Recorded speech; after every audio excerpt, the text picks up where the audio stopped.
On today's episode of the WDW Reflections podcast, we'll be talking about the Disney Cruise Line in the first of a two-part celebration, featuring some very special guests.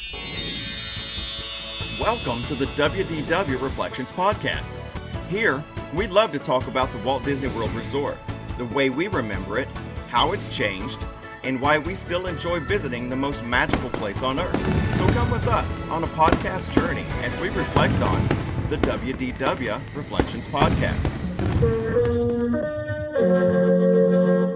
Hey y'all, welcome to the WDW Reflections podcast, your unofficial guide through Disney World and all things Disney memories and their connections to the parks that we know and love today. I'm Dewey, one of the hosts of the show, and this is episode number 65 of the WDW Reflections podcast. We thank y'all for being here with us. Before we get to this episode's main topic, we'd like to invite y'all to connect with us through the show's social media accounts. We can be found on Facebook, Instagram, TikTok, and YouTube at WDW Reflections Podcast, and on X at WDW Reflections. And don't forget, for all things WDW Reflections Podcast, head on over to our website at wdwreflectionspodcast.com. All right, so with all of that out of the way, let's get started with the show. With me today are my podcast travel buddies, Ron and Tony, coming to us from Cleveland, Tennessee. My good buddy, Ron. How's it going, Ron? Hey, I'm doing well. I got hit with a spell, and so I'm only in a cartoon. They've not let me out yet. So if you are listening to the show on a streaming service, then you have no idea what Ron's talking about. But if you're seeing the video on a Spotify video or YouTube or something like that, then you'll notice that Tony and I are in our true life, real world versions, but Ron is an animated Ron, and actually much more handsome than real Ron. I applaud this new look, Ron. But I like it, actually. And the only thing that would make it better is Mickey could come by and sit with me. You should have some Mickey ears on or something. So Ron got a new computer, and the external camera is still on its way from the old internet. So he's going to be animated Ron today. So if you're listening, it doesn't even matter. So Ron, good to see you, buddy. Hey, good seeing you. I guess see ya. And I guess I still say that. I kind of see ya. I see you in a cartoon representation of you. That's pretty cool. That was. And coming to us from, well, I'm going to say the Big Apple, but it's not what it looks like in your background there, Tony. My good buddy Tony G in the Big Apple. How's it going, buddy? Yeah, I'm doing pretty well, Dewey, and it's really great to see you guys again after such a long break. We took an extended hiatus this time, and it kind of feels like a whole decade has passed since we last met because I'm a decade older. But we have a very special treat for everybody. I'm really excited to share some personal reflections with everybody this time, and I guess it's a good time to remind everybody this is going to be the show you might want to go see the video for. Go check out our YouTube page for a special version of the show. Check out the Spotify stream for a regular version of the show. And we will be having a very special guest joining us this time. So that'll be fun. Are we going to keep that a secret? Or do we want to tell everyone what we're going to talk about, or is that a secret till later? We can tell anybody, sure. Okay, great. So, well, then why don't we just go ahead and jump into that, fellas? Y'all ready to jump into the show? Let's go. I'm ready. Let's go. All right. So a couple of weeks ago. Oh, what's that, Ron? Got my life vest on. You've got your life vest, which you will need for this show. I did not even think about that. That's hilarious. Again, let's set sail. Oh, so that's what we're doing. We're just going to do bad puns all day. Ahoy there, mateys. No time for a guest. We're just making puns. So a couple of weeks ago, we heard from a friend of the show, author and Disney superfan Trisha Daab, who you might remember visit our show way, way, way back on episodes 12 and 13. We had like a two-part interview with her way back then. So Tony was just telling me He saw it pop up on a memory. You said it was 3 years ago, almost to the day, right? Yes, exactly. So 3 years ago, our good friend Trish was out and or on the show, and she reached out to Tony a couple weeks ago, excited about um, her most recent adventure. She was heading out on the I don't know if it's all new, but it's their newest excursion that they offer on the Disney Cruise Line. It's the Alaskan Adventure. And she thought it would be fun to come back on the show and tell us all about some of her amazing adventures on the Disney Alaskan cruise experience. So she's going to join us here in just a little bit.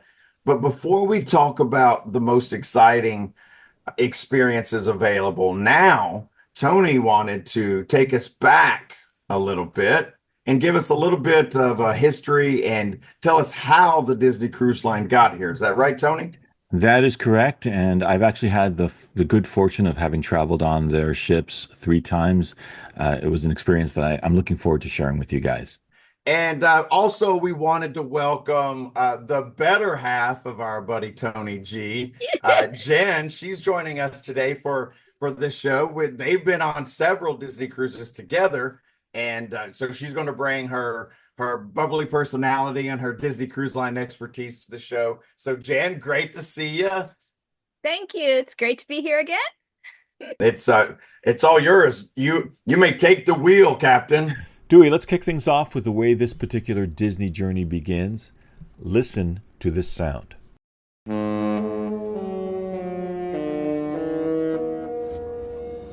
Those of you who know may have already guessed that today's show is going to be about Disney Cruise Line, the Disney vacation that takes place at sea.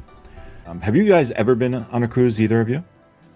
I've been on a cruise. I've not been on a Disney cruise. I have not been on a Disney cruise, and I have not been on a cruise at all.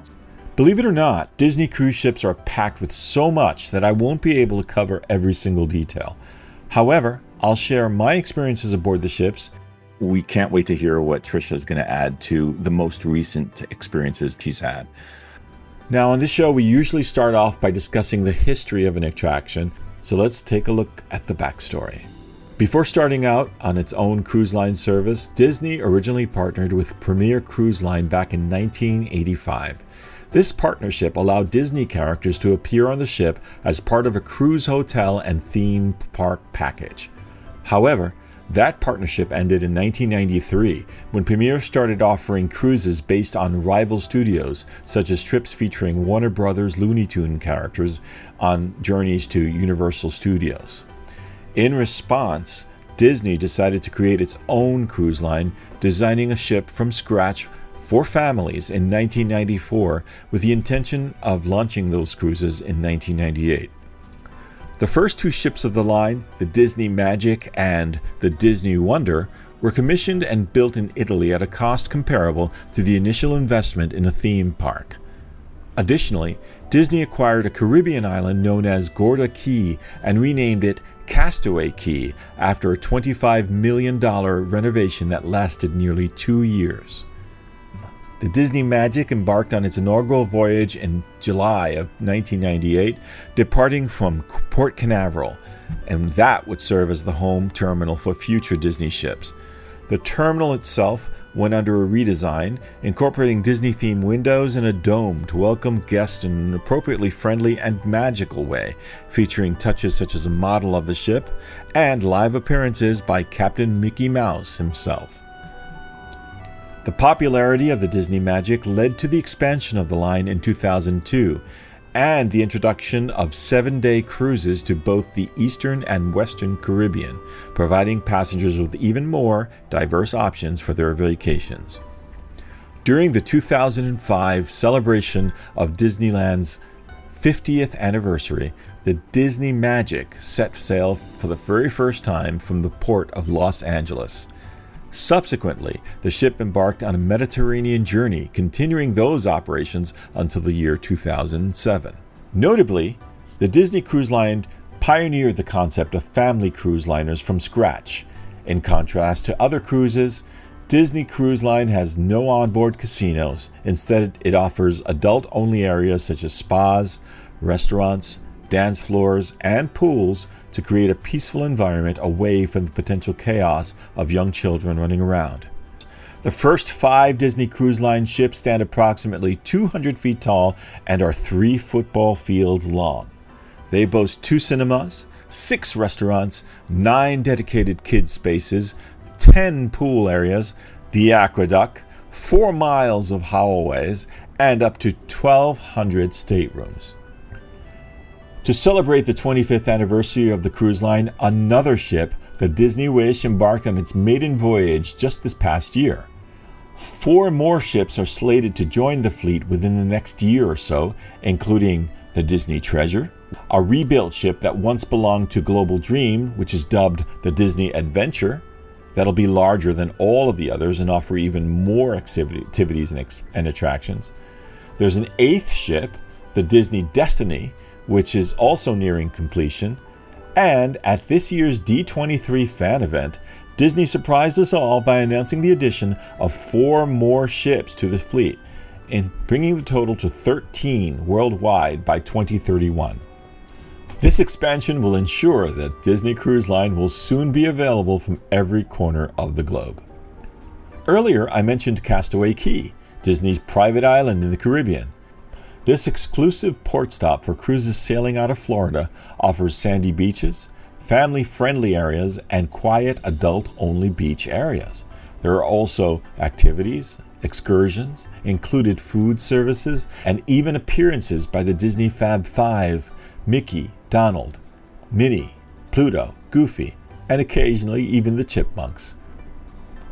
In March 2019, Disney acquired yet another private island from the Bahamian government, which opened last year.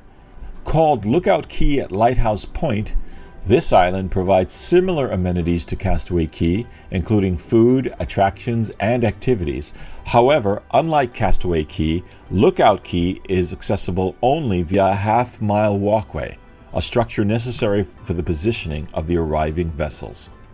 One of the standout features of the ship is the dining. Guests aboard Disney Cruise Line are assigned to take advantage of what is called rotational dining, which offers a variety of themed dining experiences, usually based on the places you're visiting. This means that each night of your cruise brings a different dining adventure. For instance, you might find yourself dining at Animator's Palette one night, Lumiere's another. Hey, Tony, I don't want to interrupt, but yeah, please do. I'm curious. So do they not have a main dining room then? You only do specialty dining each night? Well, yes, you do specialty dining each night. They do have dining areas, but this is the way that they prefer to have it run. They have 2 rotational dinings each night. They either assign you to the earlier one or the later one. The earlier one obviously has more families. The later one is a little bit quieter. And each night you are sent okay, so it's not separate restaurants. They turn the main dining room into... No, they are separate restaurants. They have these separate places that you are assigned to each night. Like for instance, okay. one day it'll be on one floor, another day it'll be on another floor. It's at different areas, and so everybody it rotates between the different restaurants, which yes. is unique to cruising, except for we just cruised with Virgin, which that's a whole nother story.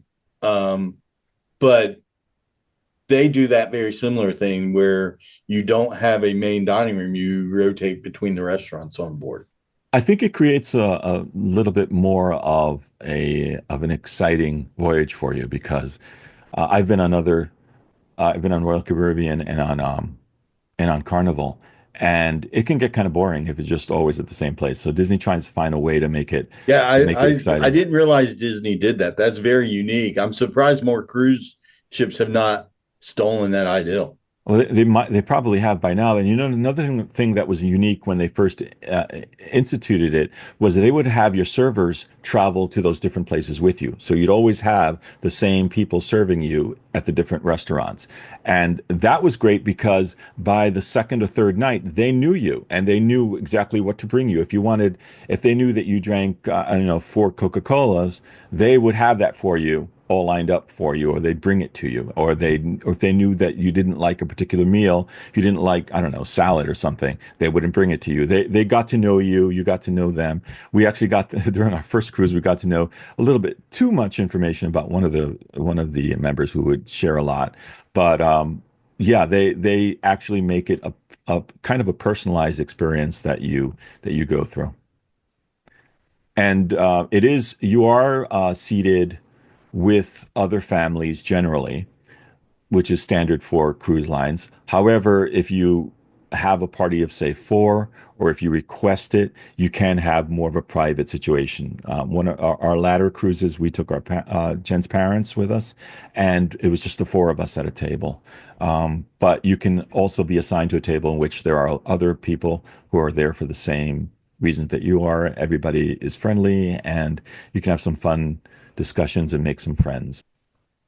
But Ron, another thing that makes one of their restaurants in particular unique is in Animator's Palette. You're seated at a dining area that kind of resembles an artist's canvas with black and white sketches of Disney characters on the walls surrounding you. And while you're waiting for your meal, you're asked to sit there and draw a character of your own on a piece of paper, and that's collected by your wait staff. During the course of your meal, Mickey Mouse appears and he's dressed in his Fantasia gear, and he comes in waves and makes the sketches on the walls come to life. They suddenly turn color. Some of them move. Some of them just, it just becomes a whole different experience Wait. while You're you're saying sitting that there. they take the sketch that you made Yes. and make it come to life? Yes, well, what they do about that is they collect your sketches, and then at the end of the Mickey Mouse presentation, there's a screen up on the in the dining room, and we get to see everyone's sketches literally come to life as little animated pieces on board. Like, for instance, if all you can draw is a stick figure, you'll see your stick figure walking across the screen Oh my on the gosh, screen. that's pretty incredible. It's fun. It's a lot of fun, and it's unique because that's a very Disney magical touch. I've seen that on the newer cruise lines. They try to incorporate the characters into it as well. I saw a stage show that takes place while you're eating at the Frozen Diner, as well as a Marvel theme. I think it's on the Wish, where while you're eating, you're part of Ant-Man's adventure. And there's something going on where there's some kind of crisis, and what you're eating and what you're doing while you're sitting in the dining room relates to what they're showing you on screen. They're pretending that there's a feed coming through. I shouldn't say they're pretending, it's Disney, but there's a feed coming through, a live feed from the ship, from the top part of the ship that you're not on, where there's a whole battle going on, and you get to see this from the dining room. So they try to incorporate it in many different ways. The even the plain dining rooms, they are designed elegantly. They Earlier cruises were more just generic. Like, there was something that we used to like to go to called but Parrot Key, I should say. But they now offer a range of experiences that are from fancy to casual. Each of them has a Disney flavor based on such as Frozen, Coco, Marvel. On the Wish, and hopefully on the newer ships, there's even a Star Wars themed bar area, which offers luxurious views of space travel between the planets from the Star Wars galaxy. So that's a pretty cool and unique experience. And I'm not even going to go into what the children's experiences are. They've got a whole cruise of their own going on. Since I did not get to experience that, I don't know, but I've seen photos, and they've got all kinds of setups up there to keep them busy as well. There's also a more elegant and private dining experience called Palo, which comes with an additional cost on some of the earlier ships. But on the Disney Dream and Fantasy, you can dine at the elegant restaurant run by Remy, and that one is inspired by Ratatouille, and you can savor the culinary creations of Chef Anad there. Those experiences both suggest that you get dressed up for them. So no t-shirts or jeans for you guys. For anyone seeking a more budget-friendly dining experiences, both in terms of the cost and dress, there are several buffets all spread out throughout the ship, especially on the top deck. And those are included with the price of your ticket as well. They're located in easily accessible areas, and you can have a wide array of food. Breakfast is amazing there. During the course of the day, if you get hungry for some kind of food, it's equivalent to what they've got in the parks. It's just available there and at the theme resorts. And for those introverts among you, like myself, who prefer a more intimate setting, most of the food is also available as room service, which is available 24 hours a day, and that's also included as part of your ticket. Now, I've only scratched the surface of the numerous activities on board to keep us entertained, especially during the at-sea days. And those are the days where the ship is traveling from one port to another, and the distance is so great that the ship doesn't stop for a day, and sometimes a day or two. For those days, they've got numerous lounges, themed bars to offer a relaxed atmosphere. There's opportunities for character meetups and photo ops with characters, everybody from Cinderella to Peter Pan to the generic Disney people. I'm sure by now they've got Encanto people up there. Certain nights feature a breathtaking fireworks show at sea. When we were there, it was for the Pirates Night at Sea, which was a pirates themed show. They encouraged you to bring a costume of some sort to dress up like a pirate. And if you didn't have one, they gave you a bandana, and you could sit at your table and speak like a pirate and enjoy. In the Caribbean, it was really pretty cool because we'd be in the actual Caribbean, and they'd be doing this entire show involving Jack Sparrow and having him go on a zip line over your heads, go on screen, do a little battle, and then initiate a Disney level fireworks show from the ship itself in the middle of the darkness of the sea around you, which is really a great experience. There are Broadway caliber shows available here because they are produced by Disney on Broadway, the same people who do it theatrically as well. And they're usually based on Disney movies such as Aladdin, Frozen, and Beauty and the Beast, but they also have shows, original shows featuring Disney characters that also make appearances. And these shows are fantastic. I mean, I remember when I went, there was a very touching show. And if you don't feel like going into the theater to see this, you can actually watch these on your television set in the room. If you really don't feel like ever leaving your room, you can just do that. Wow. Another unique thing about the Disney cruise is the size of the room. The cabins are larger than regular cruise line. The smallest Disney cruise staterooms are the Category 11 cabins, and they're about 169 feet. They're about 35% smaller than the land-based rooms at most Disney hotel rooms, but a lot of the other rooms are about 15 to 25% larger than those of the competition. You have a lot of cabin space compared to the other vessels that are in service, because I've been on other cruises and I know people have been on other cruises, and you have more cabin space. And Disney also made it much more versatile. For example, the coffee table by the sofa in the living room area, which comes with, I think, every cabin. The coffee table actually rises up so that you can use it as a dining room table. And of course, the sofa bed folds out into a bed. The bathrooms aboard the room are sort of different too, right? Yeah, like with the Disney hotels, your shower area is separated from the toilet. The interesting thing is the water pressure is the same on the ship as it is on land, which I wasn't expecting that. I was expecting that whenever I tried to turn on a faucet, I would be constantly reminded of the fact that I was in the middle of nowhere running off of a supply that we brought with us. And that wasn't the case at all. Like, you wouldn't know, I mean, on the whole cruise ship, you wouldn't know that you were on a ship unless you looked out a window and saw the water and were like, oh yeah, we're on a ship. Everything else is done to the same standard, and you feel the same way because the hallways on the decks where your rooms are a little bit more narrow than usual. But other than that, everything is at the same size that it would be at a Disney resort.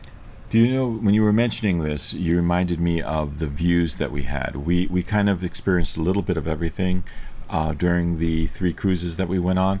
The first time that we went on, we weren't sure what to expect, so we booked a small room, one of the smaller rooms. I can't remember what deck they were on. They were all. It was probably 11 or 12. 11 or 12. That's where they were, the inside stateroom. Inside stateroom. And that was before they had the magic portholes. Right. So we just had walls everywhere. Yeah. And did you feel claustrophobic at that time? No, actually not. It was really cool because the dresser looks like a trunk standing up on its side, and the one dresser does. And when you open it, it's like you're opening a trunk sideways. I thought that was just very cool. There's pictures of Walt and Lillian traveling on the walls. The one thing that I don't know really what category this goes under, but as far as the seasickness thing, my tip is to face with your head going in the direction that the boat's going. Right. That helped me a lot. Okay, and then I know when we were traveling with your folks, they actually had an inside stateroom with the magic porthole. With the magic porthole, which was pretty cool. Yeah, it was cool. It's everything that it's advertised to be. You can turn it down a little bit so it's not so, always doing something all the time kind of thing. Or you can. I don't remember what the actual settings are, but you can make it a little more subdued when you want to go to bed. But it was very interesting, and my dad was excited. He's like, "Oh yeah, Ariel just swam by." I'm like, "I missed it." Yeah, and one of the things that, of course, the one that I loved the most is when we actually went a step further and got our veranda view. Yeah, well, that was the thing, is we had the veranda view and they had the magic porthole, and I was kind of jealous of their magic porthole. I was like, I want to see that. I enjoyed the veranda view because I'd get up way earlier than you, and I'd sit on the balcony and get sunshine on the days that the ship was at sea, or I'd be able to watch it as it was docking at the different places. I got to actually view that from our window, which was great. And I'll never forget also the view as the ship was pulling back into the home port. We took one of the very first cruise to Canada in 2012 from New York City. We heard that the Disney Cruise Line was going to start offering trips from New York City, so we said, okay, we've got to go on that. Yeah. And we booked a trip to Canada, of all places, which we could actually probably drive to, but it was such a much more memorable experience. It was very smooth and pretty nice. Yeah. Even though it was cold. Yeah, it wasn't even as cold as I thought it would be. Right. And the views that we had both at Halifax and Nova Scotia were very nice. We took a couple of excursions out there and learned a little bit more about those places.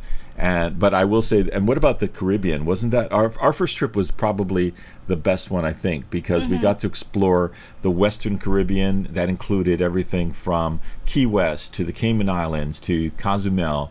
And Grand Cayman. And let's not forget Castaway Cay. And Grand Cayman. And Grand Cayman Island, right? I said that, Grand Cayman. Oh, sorry. But and you got to go snorkeling. You booked a cruise there. We got to see the ancient Mayan temples.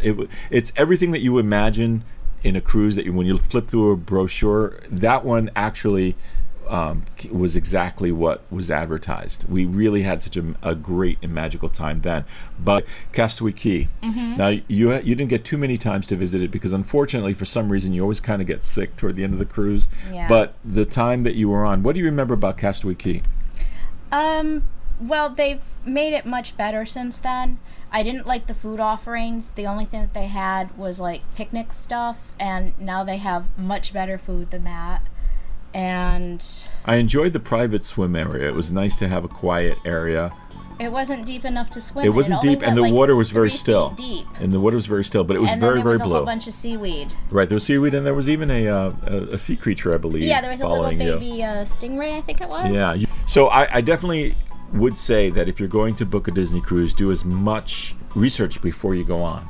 And try to find out what you would like to do when you're visiting these countries, because we got a lot out of our first couple of cruises there, and on each of the ones that we went on, we made sure, even the one from New York City to Canada, it was still something that we could learn something new from, visit a new place from, And we're looking forward to actually someday, hopefully, going back on once the world is somewhat back to normal, if it ever gets there. And hopefully we can do that in the future. But anyway, to discuss what's happening now, we have a special guest coming up. So let's swing back into the studio and talk about that. All right, Tony, let me tell you something, dude. So I've never been on any of the Disney cruises. I know I mentioned that before, but so that was a lot of information for me. I've seen the ships, I've heard the music play when they're setting sail and everything. So I know a little bit, but having never been on one, you just taught me a ton of stuff. So that was really, really cool. That was good stuff. So now that we got the background, let's talk about where Disney Cruise Lines are now and where they'll be going into the future with some of this new stuff that they're offering. And one of our friends from the show who, as I mentioned in the open, was with us in our show's infancy, literally the 12th and the 13th episode. This is episode 65 now. So 3 years ago that you were here with us. And so it's exciting that you're back here with us again to last time you were here, we were talking about your super cool Disney books that you'd written. And if you'd like, when I'm done, talky introducing you, please, maybe you could remind our listeners what you're up to now. Maybe you could talk about your books for a second. Tell us what you're doing now. And then we'll talk about this super exciting Disney Cruise Line adventure you just went on. So Trisha Daab, thank you for coming back to the show. Thank you for continuing to be a supporter of the show. And I very much enjoy that after you had this amazing adventure, you wanted to come back and share the stories with us. So we appreciate that. Excited to have you. So I'm going to throw it over to you and you'll be the star for a little while. Well, hi, everyone. Thank you so much. I'm so excited to be back. I can't believe 12th and 13th and then getting to come back. And it was funny when I got back from the cruise, I thought, I want to talk to someone about it, that they're going to ask interesting questions. And I was like, okay, I got to go see the guys. I was searching on my phone and I'm like, okay, Dewey, I got to find Dewey. So thank you so much for having me back. Yes, since I was last year. I'm pretty sure last time I was on the show, I got a little harassment. It might have just been from Tony about having never been to Disneyland. So you have to know I've checked that box. I did that last year in September. Hence the Dumbo that I have behind me. It's the best drawing I've ever done. My family still that was me. In just a couple of months ago, I went on my very first cruise ever. Have never been on a cruise ship. And I did a Disney cruise to Alaska. And so excited to be here to talk with you guys about it. It's a little update on me. I still have the books. They kind of don't totally go away, but I've actually been doing a lot more travel writing. So I still write for WDW Magazine. So I have one here behind me. And since I was last on the show, the same folks that bring you WDW Magazine have started a magazine, DLR Magazine, which is about Disneyland Resort. And that is a quarterly magazine. I think I have one here. Maybe I don't. So I write for that and the blog for that as well. And then they also have a blog called DCL Magazine Blog. So those are all links that I can give you guys for folks to access after the show. Another publication I wanted to mention before I left, I also write for Insider. And so I actually just did a piece for Insider that should hopefully be coming out in the next month or so about my Disneyland experience and what that costs, and my Disney Alaska cruise experience and what that costs. And you guys, I am not talking to folks that are strangers. For every Disney trip has hidden costs. There's what you pay Disney, and then there's the other things that you pay Disney after you've bought your vacation. But talking about how, despite, the Disney cruise being just about twice as much as Disneyland was, and it was longer, and I had 2 people versus 1, but that was totally worth it. So that's another place that I write for. It's not all cruise stuff. I've written about being the parent of a non-binary teen. I've written about career change for them. I write about all sorts of stuff for them. But Disney creeps in everywhere I go. I think it's like I just need to accept there's always going to be a Disney angle. but they are actually building a wait list for DCL magazine to turn into print. So right now it is just a blog and social media, and so we're really hoping that that'll be able to come to life, and so I'll be able to share some of the 2,800 pictures that I took on. Wow. There was so many. There was a lot of pictures that I took on the cruise. It's hard And then not to, because you get to see so many beautiful sights aboard the ship, and as well as while you're traveling. and that's so true. And there are moments with Alaska where it's surreal because there's not a ton of open water sailing in Alaska. You're often going through channels and arms, and where you have land like right on both sides of you, where you wouldn't want to jump in, but you think you could, and potentially make it. And Glacier Day is a perfect example of that, where you've got just trees on and mountains and glaciers in the distance on both sides of the ship as you're moving closer towards the glacier that you're kind of approaching. And it was one of those things of like wanting to put the phone down and just be there, but then also like, I know all these people in my life, they're never You going have to to see capture this. it. Like if I don't capture this, humpback whale so close to this boat Oh my that gosh. you hear it spouting, yes, like yeah, I mean, just it. And it was day after day moments like that, so I cannot speak highly enough. But so in addition to writing on Disney, I do write about something besides Disney sometimes, and I write for an organization called Fabulous Publications, and they have Fabulous Wisconsin, Fabulous Iowa, as well as California, and a couple other states. And so I write for them, so I get to write about some non-Disney stuff. I go to great restaurants in the area and get to write about those. But every now and then Disney slips in there. So I just wrote about Disney Christmas for them. Trisha, I think you said before you'd never been on a cruise of any kind before this one, or is that correct? That is correct. I have seen cruise ships in the distance. I think the closest I've ever gotten to one was when I was in Barcelona, Spain. And they have a port in the Barceloneta part of Barcelona. And that was like the closest I've ever been to a cruise ship. What made you think or decide to go on this particular cruise, especially something like Alaska? Because as we've discussed, Alaska is like one of the, you think about ships and ice and how it doesn't really. Sinking. If you think about the reasons why most people haven't taken a cruise, yeah. And I would say that I was kind of in that boat of like, you're not getting me on one of those. Why would you do that? But my mom has always wanted to go to Alaska. And I started doing research about, okay, if you just take a trip to Alaska, what does that entail? Oh my goodness. It entails a lot. There are parts of Alaska that, like Juneau, that can only be accessed by plane and boat. That's it. It's surrounded by mountain glaciers that there are no roads. So there are parts of Alaska, and even when you have a boat or plane, it's not exactly like it's like necessarily easy to get to different places. Even some of the places that you can access by road can kind of be somewhat challenging to get to.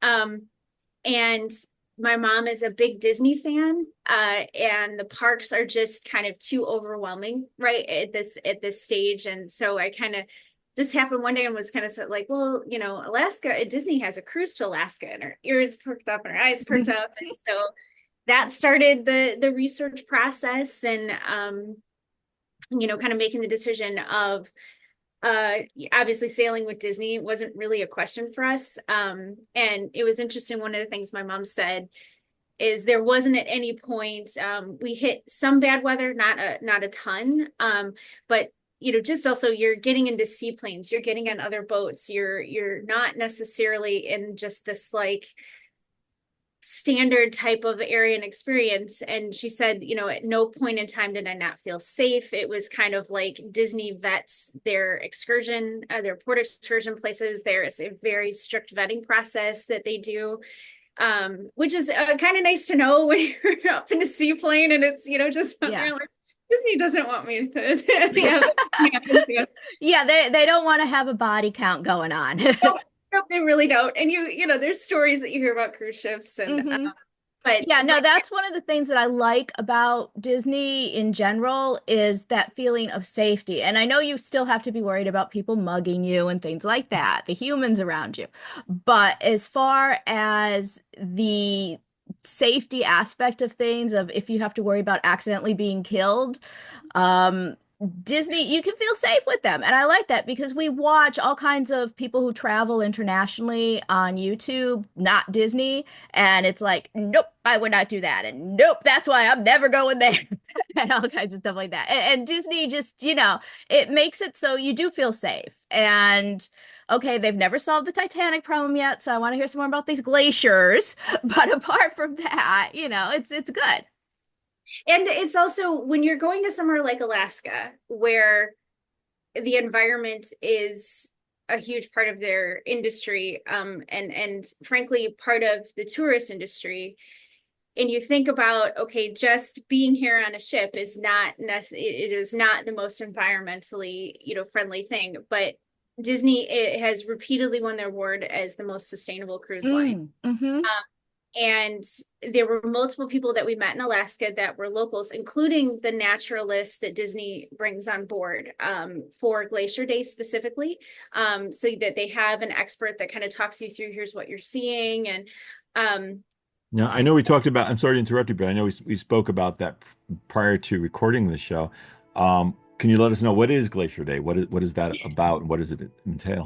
On basically every cruise that at least Disney goes to Alaska, there's one thing that happens on every one of those cruises, and it's what's called Glacier Day.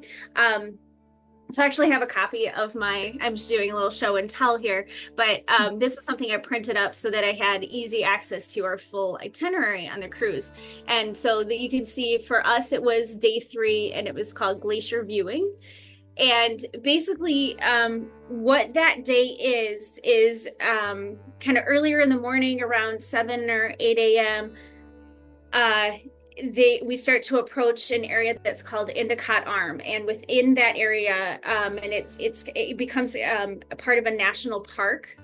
And there are a couple of different glaciers kind of weaved back at the end of channels. So you'll be in, I'm not sure if you guys, so like I live near the chain of lakes, and so there's always channels that connect the different like bigger lakes. And so you get a little bit of that happening here, of there's this kind of thin but very deep channel that the ship is going through to get as close as possible to a giant glacier.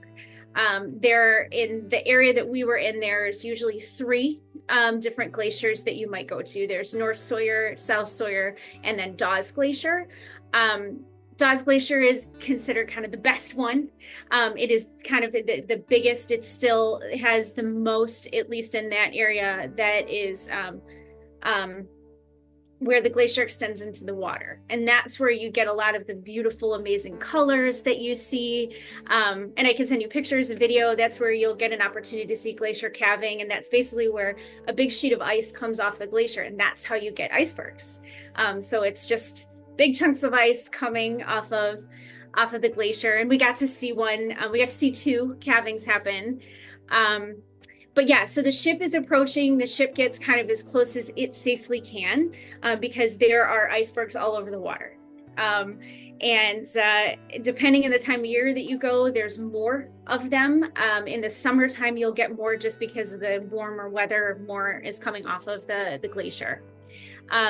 Not all glaciers hit the water anymore. There's a number of glaciers that have receded. It's one of the things that is a challenge in Alaska, is that all of the glaciers are receding. And so that means that they become land-based and you can't see them from a cruise ship or a boat anymore. And there are any number of glaciers in that Southeast Alaska Inside Passage area, which is where this cruise tended to kind of hang out. And many of them, if not most of them, are receding. And so Dawes Glacier is one that still has quite a bit of it touching the water. It's really neat. I think they said, I'm not going to remember this exactly, but it was something around maybe 200, 250 feet tall, but like 200 feet of it is below the water. Mm-hmm. Well, that's And the way icebergs work, is the part that you see on top is only like a third or a quarter of the iceberg, and the majority of the iceberg is all going down. yeah, and it was interesting because sometimes you'll also see really giant icebergs. um, we had one that uh, when we did what's called a glacier explorer, and it's where you get off the ship onto a smaller boat, and that boat can take you even closer to the glacier. So the ships themselves have to be really careful about navigating that area for safety, obviously, but also the safety of the wildlife. Um, Sea lions love to camp out with their babies on icebergs. That's what they do. So the stuff breaks off the glacier, the sea lions and their little babies climb up there. So the ships have to be really careful about navigating. They can't kind of like turn on a dime like these smaller tether boats can. So they have this, Disney has this experience, and other cruise lines have it, but not all of them, where a smaller boat that holds, I think, anywhere between 100 and 150 people, it pulls up to your ship. There's no pier. There's no dock. You're not on Glacier Day. You're like anchored. You're not docked anywhere. There's nowhere to dock. It's mountains and glaciers. There's no piers. This is a national park area. No one lives here. No one like hanging out here overnight. It is really just kind of a space that you're coming to just physically see. And so these smaller ships pull up to, or these smaller boats pull up to the ship, and there's just like a, opening towards, I think probably like maybe deck 2, deck 1 area. They open up a door like in the middle of the ship, and this boat pulls up, and you climb off the ship into this boat. And it's really cool because you get to touch the side of the boat. Like everybody's over there like, I touched the butt, like you have to do. And you get views of the wonder that you don't get, like you don't see it in this kind of way. And it's literally just floating there with mountains in the background. There's no buildings or anything. But that boat is able to take you within a quarter of a mile. That is legally the closest anybody can get to the glaciers in this area is a quarter of a mile. So that gets you quite a bit closer than the ship does. You don't kind of realize it. You think the ship's like, oh, the ship's decently close. And then you're on this boat and you're going and you're going and you're going because the glacier is so huge. And how cold is it? How cold is it out there? It all depends. Alaska's Alaska. Yeah.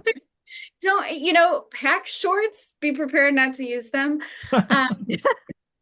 Layers are your friend in Alaska. I think I had like a pair of leggings and then a pair of like water resistant pants over that.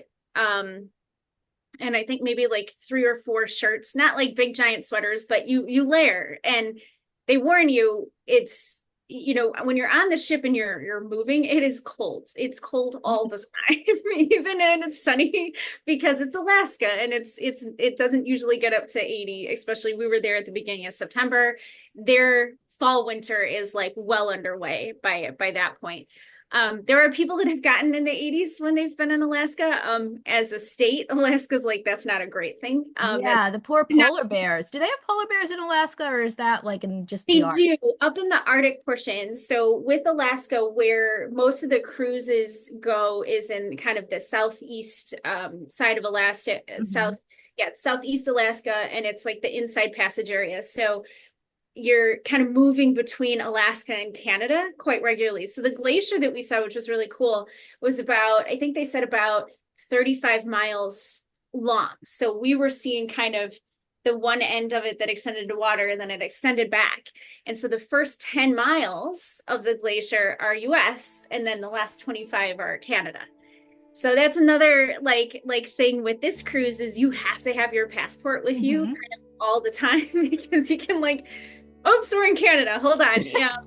So like with the Glacier Explorer, everybody's like, what do you mean you need my passport? And they're like, because it's Alaska, but Canada's right there. And if something happens, and yeah. So, but Glacier Day is from basically like 8 a.m. until late at night, because they do a Frozen themed party or a Frozen deck party. There's no pirates party or fireworks on an Alaska cruise because wildlife. I mean, you are surrounded by it at all times.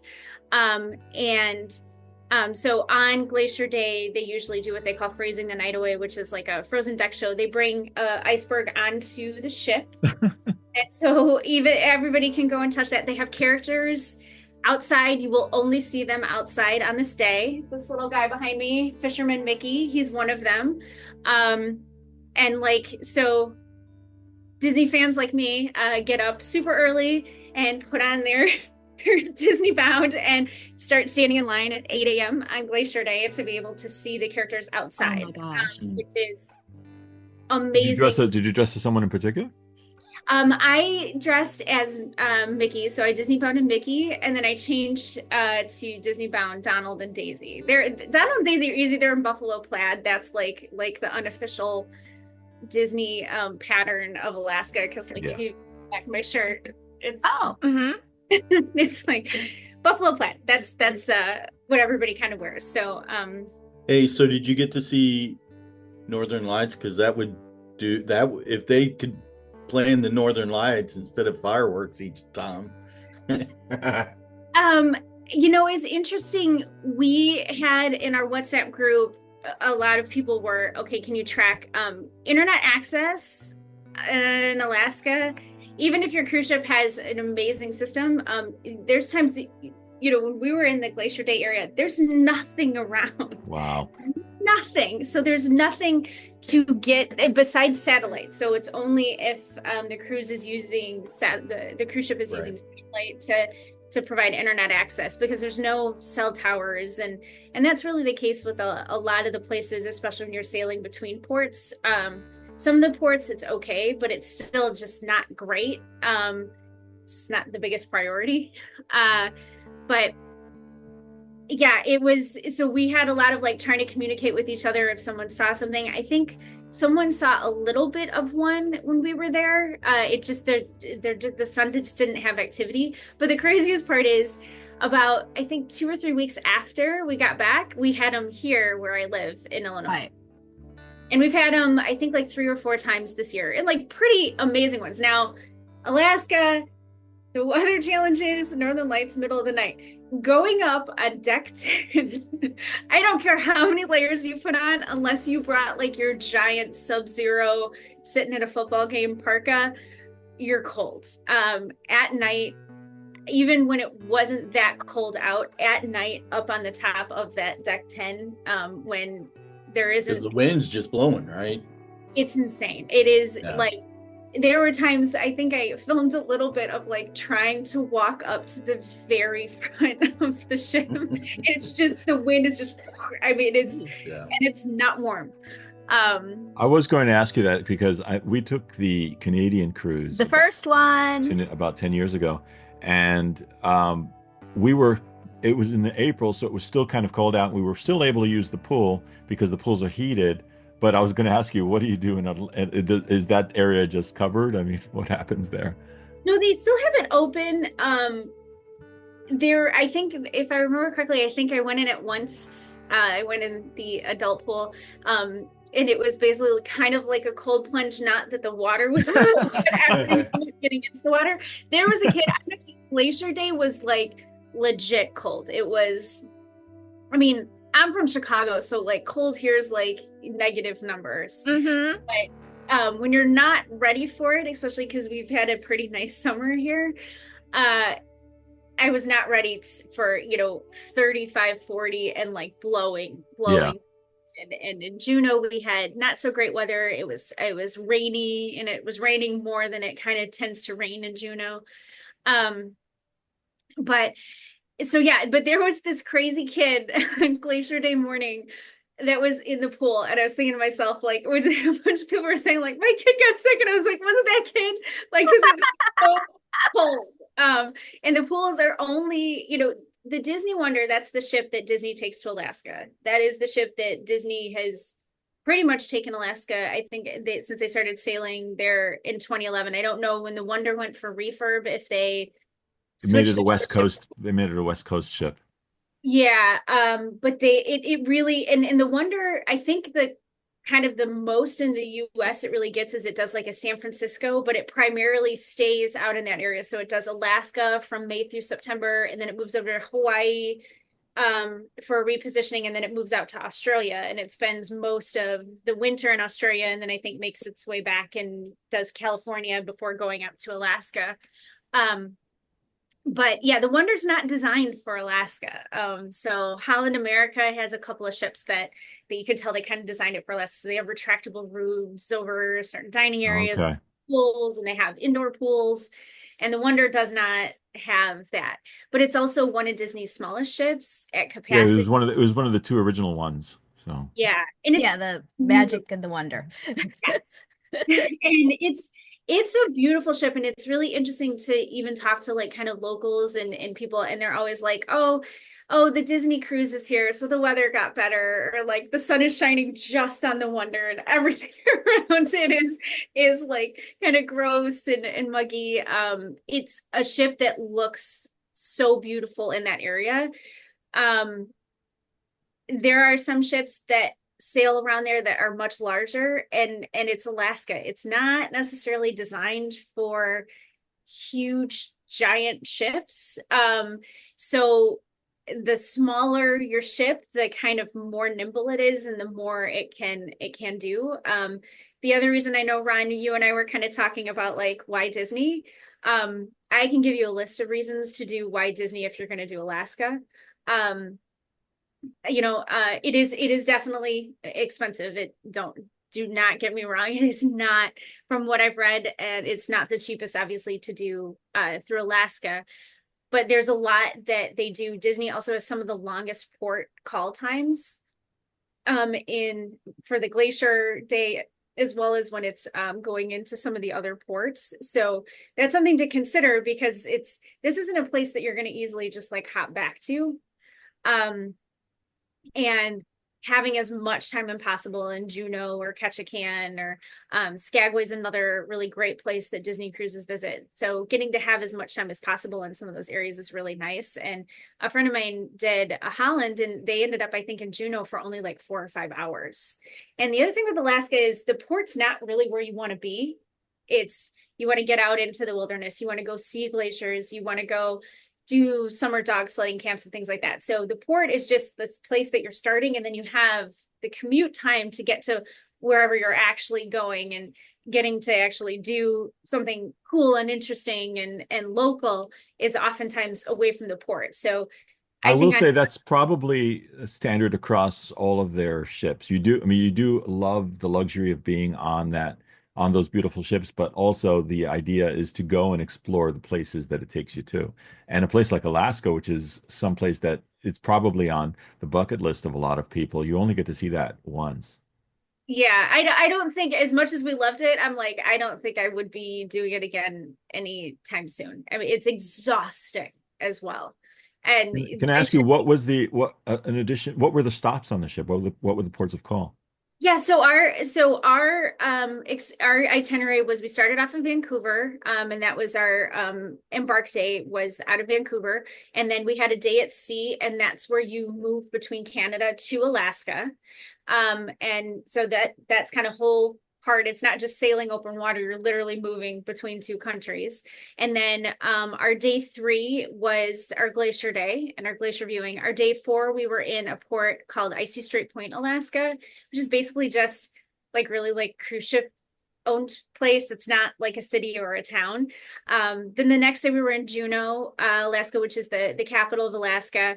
And that's the one where it's completely landlocked and glacier locked. So that's where you can only access by boat and ship. And that's an actual city. There's non-cruise ship related things. And then the next one is Ketchikan, Alaska, which again, another like smaller than Juneau, really cool vibe in that city. I liked Ketchikan a lot.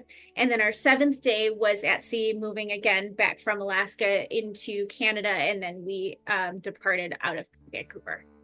Nice. And what kind of actually right before you joined, we were talking about the kind of things that you do on the ship while it's at sea. So what did you do on those at sea days? Did you find this ship to offer enough amenities for you to keep you busy or entertained? Oh, absolutely. I mean, there was just so much on that boat. And again, it's a smaller boat. I think it's the magic and the wonder of the two smallest ships that Disney has. So there's Palo, there's one Cove Cafe. I think some of the bigger ships may have two adult restaurants, or kind of a bigger area of adult offerings. And we had no kids with us. It was just my mom and I. So we were like, not. I did tour the kids clubs though. Very cool. Oh yeah, Very. we were talking about that. What did they have aboard the Wonder? Anything interesting for them to do? They had the Andes room one. So they Mhm. had like the Oceaneer Lab, and then the Oceaneer Club, and the Small World Nursery. So they had the Andes room, we could go on the slide. They also had a Frozen theme area, and I always love when they have the sauna. And the guy, I can't remember, his name is escaping me. Okin draws Olaf in the steam on the sauna door. Oh, wow. Yeah, so they had that. And I think my favorite part of both of the kids' clubs was the bathrooms, because they have like the series of doors with artwork, and it's so cool. In the Oceaneers Lab, it was all like pirate themes, so it was all different of the core like Sensational Six with different kind of like pirate costumes on. And then the other one was the Pixar one, where it's all the different Pixar characters. And I was like, I don't know why I think that bathroom's so cool. We've talked many times about. We've actually been on 3 times. Actually, she went on an additional time, but we've always told people that even though it's a ship that's designed for families, and obviously when you think of Disney, you think of kids being around. We didn't really find that. We mostly went as adults. We even took our parents with us. We didn't really find that was an issue. It was everybody was having a good time. You barely ever saw the kids when we went. Hmm. And even so, even if you did, they were just enjoying themselves. Did you find a similar situation in your case? Yeah, and I think despite it being a Disney cruise, one of the reasons when we went at the beginning of September is most kids in the US were back in school. Um, Mhm. there were absolutely kids on the ship. I feel like you would see them in the atrium when it was like character time. Hmm. Right, Yeah, yeah. exactly. Suddenly And they and, appear. and you didn't really have to see them like on our excursions. Yeah. But we never had a situation. I think actually, no, there was one.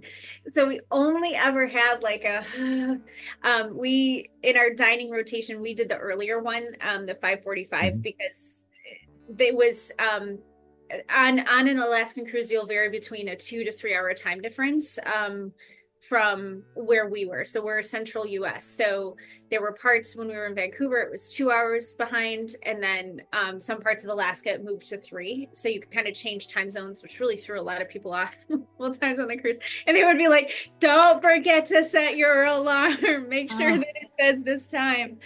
Um, but yeah, we didn't really experience too many kids. We just had a crier during our dinner rotation. And so, like, whenever that family decided to not be at dinner, it was a little bit of relief, because this child just cried the entire dinner, like from my this goodness. battered down the entire time. And so it was one of the reasons we went in early September is less kids. There were still some kids, but everybody, I feel like it wasn't really that big of a deal. Most of the kids we interacted with were really super fun. There was one Yeah. kid on our Glacier Explorer that one of the guys operating the boat like handed him a piece of a glacier and was like, just hold this, and then walked away. And so the kid was like, That's awesome. do I have to hold it the whole cruise? And so then other people would go up and like grab it from him and take a picture and then hand it back. And he's like, Ron was asking me earlier about the dining experiences. What kind of experiences did you have in your rotation? yeah, so we had Animator's Palette, and we had Tritons, which the Wonder's the Mhm. only Disney cruise ship with Tritons, because it's Ariel's boat. It's Ariel's ship. I learned that. Oh, I she's just the one on the statue. Yep. And then I didn't also realize that the atrium light fixture is inspired by Ariel. So it's meant to look like you're underwater looking up, and you're seeing the flowers she wears Interesting. floating on top of the water, and then there's like kelp that extends off the chandelier. So that was it. Why to do the art of theme tour. There's all sorts of stuff you learn. Just like Um, everything, there's a story behind everything that Disney makes. Yeah, that's cool. absolutely. Yeah. I And then am we shocked that they didn't have a boat time so that you could stay on one time. As long as you're on the boat would stick to this time instead of going back Mm-hmm. and forth. between the Oh, time frames. yeah. The only reason though you would want that time change is because you're going into a port, and if the boat stays a certain time, then you're not on the same time as the port itself. And Disney's not the only ship in the port. Am I following what you're saying? Yeah, you are. And I can see where that would, for me, I'd prefer the ship just stay on one time, and I'll convert when I'm on that port versus converting every time on the ship that you go from a different zone. But that's just me. Yeah, and I think part of it too is my guess is that could be something part of like maritime law type of thing of like you have Oh, that's true too. where you are. And it helps, I think, also with sunrise sunset, because Alaska in general sometimes can have really long days. So if it wasn't making the adjustment, you'd have times where it was midnight and still light outside. Got you. That makes sense. Yeah. So yeah, I just as you were talking, I'm like, wow, that seems like it would be easier just to keep the ship on one time. Yeah, I think they have to go with where they are. And then and I want to say, if I remember correctly, I think all of the ports were 3 hours, but then when we were moving between, it was 2. I can't remember. I think Glacier was one time zone, and then once we moved and got into kind of the port areas of Alaska as well. So it would got you. Yeah. And then that's really interesting as you come back into Canada. But we figured it out. Everybody got there, and the captain was really good about constant reminders. But popping back to dining, the one other super cool thing with the Wonder is the Wonder has French Quarter Lounge in Tiana's Place, which it's the only boat that has those 2 restaurants as well. I was super excited for Animeo's Palette, ended up loving Tiana's Place. Oh, wow. I think the best food. It was the best in the rotation.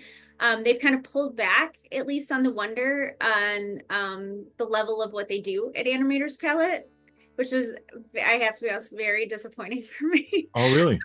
Yeah, they still do the animation, but the show where everything changes colors and black and white, that doesn't really happen the way that it was originally designed to. The servers don't change outfits. The food doesn't move from less colorful to more colorful. It's really just what's happening kind of like on the walls and the decorations in the restaurants. It's not like the whole necessarily the show like it was, where every element was incorporated. So I didn't know that until we were there, and I was like, I've been looking forward to that for years. So that was a bit of a disappointment, but Mardi Gras night at Tiana's Place is a blast. I got to dance with Louie, who you don't even like. It's really even hard to ever get an experience with Louie. Louie from Jungle Book? No, the crocodile. The crocodile. Crocodile from Princess and the Frog. And Tiana's my favorite princess, so it was really cool to have spaces that were Tiana inspired. I also saw a photo of you dancing with Brother Bear. Yes, that was so cool, because when do you like see a character in their like home environment? And I mean, it's like literally like, hey, Coda, that was your land, and it was really fun. They don't announce Coda. Coda's not in the Navigator app, where a lot of the other characters, it'll tell you like, okay, Mickey's this time to this time, Minnie's this time to this time. Coda does not. That doesn't happen. So thank goodness for the WhatsApp group. Someone's like, Coda on deck 4, and then you just like hear all these people running. And that was on Glacier Day. That's the only day he comes out, is on Glacier Day. Wow. And as someone who does Disney World more than Disneyland, Coda doesn't go to Disney World. Like I think there's a couple places in Disneyland he wanders, but they're like Alaska's behind him in that photo. And so I was telling him, like, I watched your movie yesterday, because that was another amazing moment. You were asking, what do you do on the ship days? One of the things they had on our first sail day when we were moving from Canada to Alaska is they played Brother Bear on Funnel Vision. Did they show it in the movie theater or on the Funnel Vision outside. On the deck, it was okay. A cool day. It was sunny, but it was still chilly. But it was beautiful and sunny. And so I can honestly say, like, when you first started hearing Phil Collins sing On My Way, and you're like on the ship to Alaska, and he's talking about, blue skies up ahead, and we have blue skies, and you can see in the distance. Wow, that would Um, be incredible. It really, and I know, Ryan, we were talking like, why Disney? It's stuff like that that it's like, okay, that was a moment like that. And I don't, and even at the time I was like, this is really cool. And then Coda and I were, well, he was dancing, but Coda's attendant and I were singing on my way when, and that, Aw. yeah. So, but yeah, it's a very full 7 days. And then in that first day, you're just, for me at least, I was still just like kind of getting used to the ship, where stuff was, wandering. Like most Disney ships, they have stores. There's the kids clubs. There's the adults only area, Cove Cafe, the soft serve. I think also just kind of getting everything that gives you a little bit of time to kind of get everything organized with your excursions. With Alaska, most people do them. And I would say that's the other thing that I liked about Disney is they had a pretty extensive offering of excursions, because you don't want to miss your boat. You don't want to miss your boat ever. You definitely don't want to miss it with Alaska. And they keep pretty good tabs on you. At least they did it in our day. I think they gave us a little sticker that had Mickey or something on it that It was indicated. Simba or Nala. Was it? Mm-hmm. Okay. So they for like every excursion you would get like your sticker. Yeah, So exactly. Mhm. Yeah. And that's kind of like on the excursions themselves. I want to say most of our excursions were Disney cruisers. Maybe Juneau was the only one that it wasn't primarily Disney cruisers. Like, that's one of the other things with Juneau as a port. They'll sometimes have like 8 cruise ships in there, and that town is just not. It was just like so many people. So we ended up finding a way to kind of get out of Juneau, and which was kind of nice because there was a lot in Juneau with that many cruise ships, and one of them didn't even have a pier. Like, they had to shuttle everybody on tether boats from the ship to over to the docks to kind of get into the city. So, but yeah, they also, like, if you're on a Disney excursion, they won't leave without you. Yeah, that's the good part of it. Yeah. And it's Alaska, stuff happens. Yeah. We'll continue our discussion with Trisha Daab next week on episode 66 and learn more about her trip on the Disney Cruise Line through Alaska. All right, y'all. Well, that just about does it for this episode of the WDW Reflections podcast. Please find and follow us on all our social media accounts. We can be found on Facebook, Instagram, YouTube, TikTok at WDW Reflections Podcast, and on X at WDW Reflections. This podcast can currently be found and played on many podcast platforms, and we'd love it if you give the show a follow wherever you listen. And if you love the show, please leave us some feedback on Apple Podcasts or Spotify. Those positive feedbacks can help the show reach a larger audience and helps us grow. Make sure you check out the website at wdwreflectionspodcast.com. And don't forget, you can always message us from any of those social media accounts, or you can email us at wdwreflectionspodcast@gmail.com. We would love to hear from you.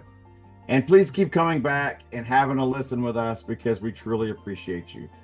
Thank you for reflecting on Walt Disney World memories, and in this case, Disney Cruise Line memories, with us on the WDW Reflections podcast. See you real soon.